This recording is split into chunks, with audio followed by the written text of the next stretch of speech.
ஒரு சமயம் ஆண்டவராகிய இயேசு கிறிஸ்து எருசலேமை நோக்கி போய் கொண்டிருக்கிற அந்த கடைசி நாட்களில் அவர் தம்முடைய சீஷர்களை கூப்பிட்டு சொல்கிறாரு, நீங்கள் முன்னாடி போங்க, அந்த பட்டணத்தில் ஒரு கழுதை குட்டி கட்டியிருக்கும், அதை எனக்காக நீங்கள் அவிழ்த்து கொண்டு வாங்க அப்படின்னு சொல்கிறார்.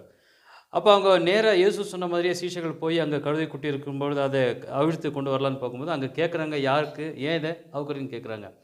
அப்போ இயேசு சொல்ல சொல்லியிருக்கேன் என்ன அப்படின்னா, இதை ஆண்டவருக்கு வேண்டும்னு சொல்லுங்கள், அப்போ கூட விட்டுருவாங்க அப்படின்னு சொல்லி. அப்போ அதே மாதிரி அவங்க சொல்கிறாங்க, இது ஆண்டவருக்கு வேணும் இந்த கழுதை குட்டி அப்படின்னு சொன்னால் அவங்க என்ன பண்ணிட்டாங்க அப்படின்னா விட்டாங்க. பாருங்க, இதை நான் யோசித்து பார்க்கும்போது ஆண்டவருடைய வாழ்க்கையில் இயேசு கிறிஸ்து இந்த உலகத்தில் இருக்கும்போது ஒரு கழுதை குட்டியை கூட தனக்கு வேணும்னு சொல்லி என்ன பண்ணார், சூஸ் பண்ணார் பாருங்க. அதை யோசிக்கும்பொழுது இந்த உலகத்தில் நீங்களும் நானும் ரொம்ப வெளியேற பெற்றவர்கள், கழுதையை விட வெளியேற பெற்றவர்கள். ஆண்டவர் உங்களையும் என்னையும் அவருக்கு வேணும்னு சொல்லி தான் செலக்ட் பண்ணியிருக்கிறாரு, சூஸ் பண்ணியிருக்கிறாரு. இதை நல்லா நீங்கள் ஞாபகம் வச்சுக்கோங்க, நீங்கள் வெளியேற பெற்றவர்கள்.